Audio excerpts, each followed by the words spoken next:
Bismillahirrahmanirrahim. Alhamdulillah hamda yu'afi ni'amah wa yukafi mazidah. Sallallahu la ilaha illallah wa sallallahu anna Muhammadar Rasulullah amma ba'du.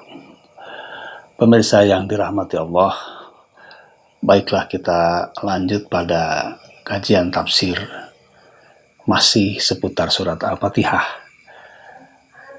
Kita sering membaca dan sudah sangat akrab bacaan tersebut yang kita ambil dari surat Al-Fatihah ayat kedua, yaitu Alhamdulillahirabbil alamin, yang seringkali kita singkat dengan bacaan hamdalah.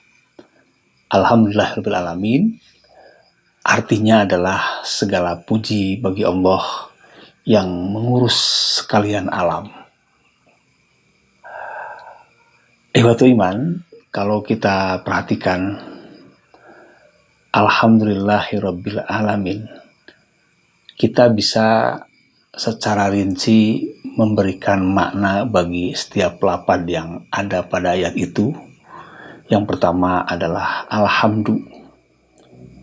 alhamdulillah.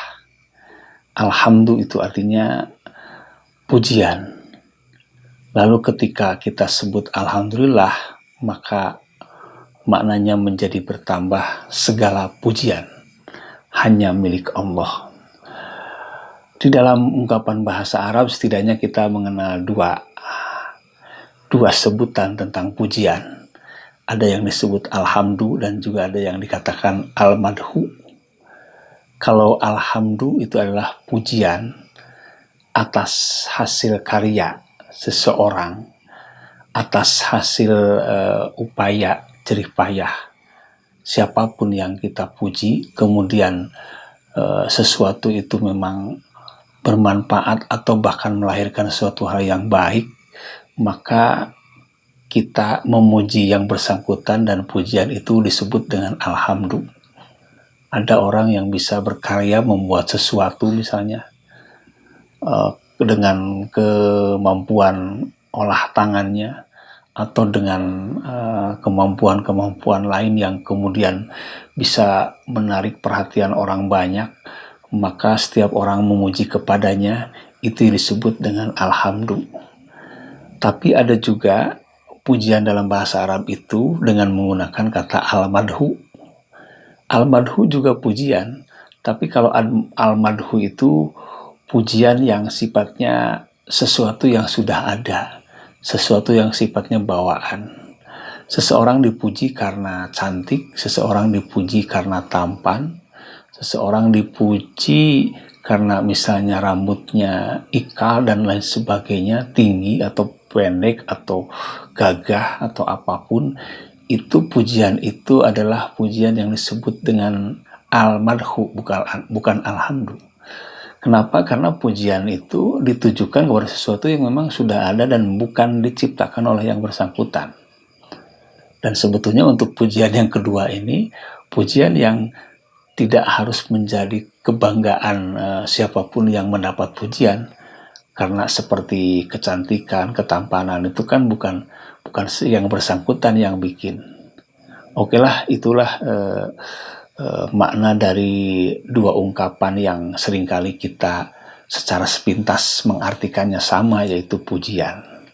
Lalu surat Al-Fatihah ini sebagaimana yang beberapa kali kita ulas sampai kepada ayat kedua saat ini, Alhamdulillahirabbil alamin. Setelah kita membaca Bismillahirrahmanirrahim, maka seolah-olah Allah ingin membimbing dan mengawal kita untuk bagaimana cara memuji Allah, bagaimana cara bersyukur kepada Allah. Karena seringkali ucapan Alhamdulillah itu mewakili rasa syukur. Lalu kenapa disebut rasa syukur? Ya karena ucapan itu tertuju pada zat yang maha kuasa dan maha segalanya, yang tidak ada yang menyaingi dan menandinginya, sehingga layaklah pujian hanya disematkan kepadanya, yaitu kepada Allah. Dengan demikian maka alhamdulillah seringkali diartikan segala puji bagi Allah. Kenapa diartikan segala puji? Karena Allah memiliki segalanya, dan segala yang ada dalam zat Allah adalah hal yang patut dipuji dan tidak pernah berubah. Bedakan ketika kita memuji seseorang atau siapapun, tentu dalam konteks bukan berarti kita tidak boleh memuji kepada makhluk atau kepada sama manusia ketika kita mengatakan segala puji bagi Allah. Tapi jelas ada perbedaan yang sangat nyata bahwa ketika kita memuji seseorang atau ketika seseorang itu mendapat pujian, maka pujian itu tidak kekal, pujian itu hanya nisbi semata, hanya sementara dan tidak ada yang selamanya. Orang bisa saja mendapatkan pujian karena kekayaannya, karena jabatannya, tapi itu tidak melekat selamanya dalam diri seseorang. Tidak selamanya orang dalam keadaan kaya, tidak selamanya orang berkuasa dengan jabatannya. Seperti juga kita memuji seseorang karena kebaikannya, kedermawanannya, maka tidak selamanya orang dermawan, tidak selamanya orang baik, tidak selamanya orang tersenyum. Dengan demikian maka ketika kita mengatakan Alhamdulillah segala puji bagi Allah, itu menunjukkan bahwa zat Allah adalah segala-galanya yang memang sudah sedemikian adanya dan tidak pernah berubah. Oleh karena itu maka Alhamdulillah dimaksudkan adalah bagaimana kita dilatih, dibimbing oleh Allah untuk selalu mengucapkan rasa syukur kepada Allah yang zatnya layak untuk mendapatkan segala macam pujian. Segalanya ada dalam diri Allah Subhanahu wa Ta'ala. Lalu bagaimana dan seperti apa kita bisa melihat beberapa contoh-contoh tentang pujian-pujian yang disematkan kepada Allah? Maka Allah pun mengajarkan kepada kita dalam beberapa hal. Misalnya sering kita menemukan bacaan-bacaan Alhamdulillah yang menyertai sebuah sesuatu atau apapun yang kita lakukan.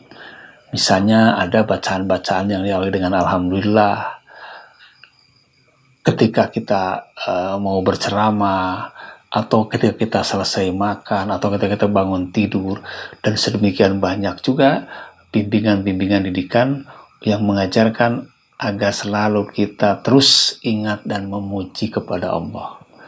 Dengan demikian maka Alhamdulillah sebetulnya adalah sebuah ungkapan ya, ungkapan kesadaran dari siapapun yang mengucapkannya agar dia mengingat dan teringat bahwa segalanya milik Allah dan segalanya layak kita sematkan pujian bagi Allah Subhanahu wa Ta'ala. Lalu seperti apa pujian itu dan bagaimana caranya kita harus memuji kepada Allah? Tentu ini pun menjadi catatan untuk harus kita jawab dan harus kita buktikan. Insya Allah nanti kita akan lanjut pada sesi berikutnya untuk menjelaskan bagaimana dan seperti apa kita caranya agar termasuk kepada golongan orang-orang yang bersyukur kepada Allah dengan mengucapkan hamdalah, di samping dengan lisan juga bersyukur dengan mewujudkan, dengan merealisasikan ibadah kita hanya kepadanya. Aku qouli hadza, wassalamualaikum warahmatullahi wabarakatuh.